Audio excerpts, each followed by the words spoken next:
Welcome to 108 news Telugu bulletins ముందుగా headlines.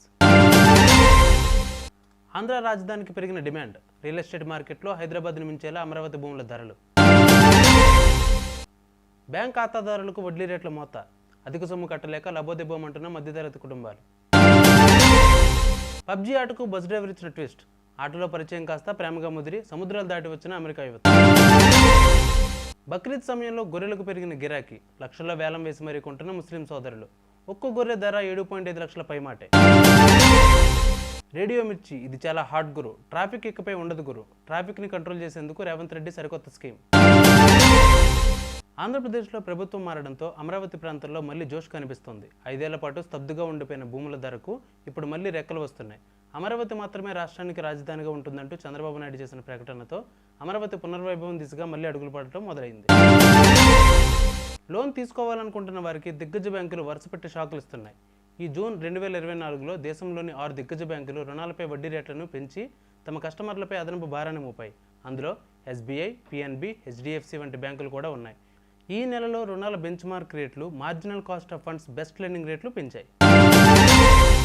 PUBG game ఆడుతూ ఏర్పడిన పరిచయం కాస్త ఆ యువతిని దేశాలు దాటేలా చేసింది. గతంలో పాకిస్తాన్కు చెందిన సీమా హైదర్ అనే మహిళ ఉత్తరప్రదేశ్ యువకుడు సచిన్ మీనా కోసం భర్తను వదిలేసి పిల్లలతో కలిసి భారత్కు వచ్చిన సంగతి తెలిసిందే. ఇప్పుడు అచ్చం అలాంటి సంఘటన మరొకటి చోటు చేసుకుంది. ఈసారి అమెరికాకు చెందిన ఓ యువతి పబ్జీలో అయిన స్నేహం కోసం భారత్ వచ్చేసింది.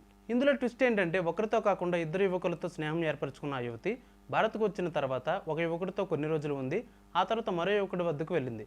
చివరికి వారు బస్సులో ప్రయాణిస్తుండగా అనుమానం వచ్చి ఆ బస్ డ్రైవర్ పోలీస్ స్టేషన్కు తీసుకెళ్లగా అసలు విషయం బయటపడింది. ముస్లిం సోదరులు జరుపుకునే రెండో అతిపెద్ద పండుగ అయిన బక్రీద్కు సమయం దగ్గర పడుతుంది. సోమవారం బక్రీద్ సందర్భంగా త్యాగానికి సూచకగా ముస్లింలు గొర్రెలు, మేకలను బలిస్తారు. దీంతో దేశవ్యాప్తంగా గొర్రెలు, మేకలు ఫుల్ డిమాండ్ ఏర్పడింది. ఫలితంగా జీవాలు భారీగా ధర పలుకుతున్నాయి.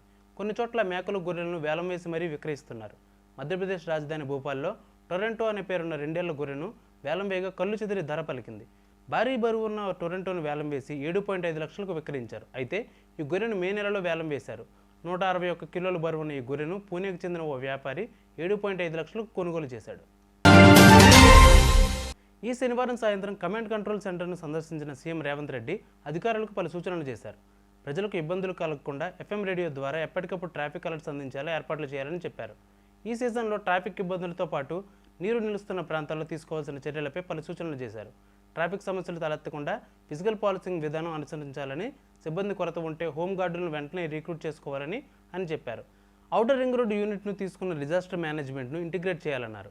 ఔటర్ లోపల ఉన్న సీసీ కెమెరాలన్నింటినీ వీలైనంత త్వరగా కమాండ్ కంట్రోల్కు అనుసంధానం చేయాలని అధికారులను ఆదేశించారు.